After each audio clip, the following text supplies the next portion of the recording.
let's get more on this. We're joined by Andreas Krieg, an assistant professor at King's College London's Defence Studies Department, and he's joining us live from London. Mr. Krieg, always good to have you with us on Al Jazeera. So the Houthis continuing to attack the Saudis. How concerning is it for Saudi Arabia that this rebel group can keep on inflicting this sort of damage?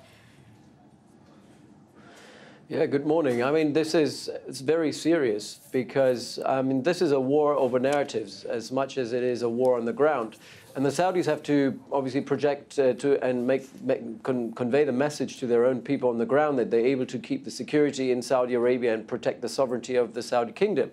And they have had trouble since 2015 to actually protect the southern border, leading to almost an evacuation of the southern border towns, and not allowing people to return because they were fearful that, the Houthis can stage these kind of attacks into Saudi territory. And, potentially the Saudi forces, National Guard and the infantry are unable to actually stop Houthis from doing so. The significance of that is that the Houthis can now say, look, we have another, we staged another escalation here. We're able to cause damage. We're able to punish the Saudis where necessary and inflict damages. And would the fact that the Houthis can carry out these types of attacks on the Saudis, on Saudi soil, 4 years into this war, would that make the Saudis any more likely to negotiate an end to the war?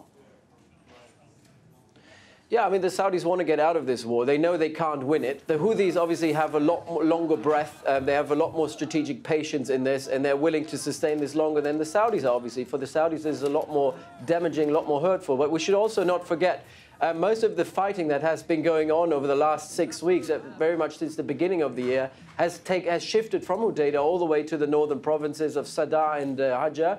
And along that border line, the border is very blurry. The border has not really been, in any way, been formalized to that extent. And any infiltrations of Houthi elements into Saudi territory is something that the Saudis have learned to sustain. The issue with that particular attack now is that it causes Saudi casualties. That in itself is a problem.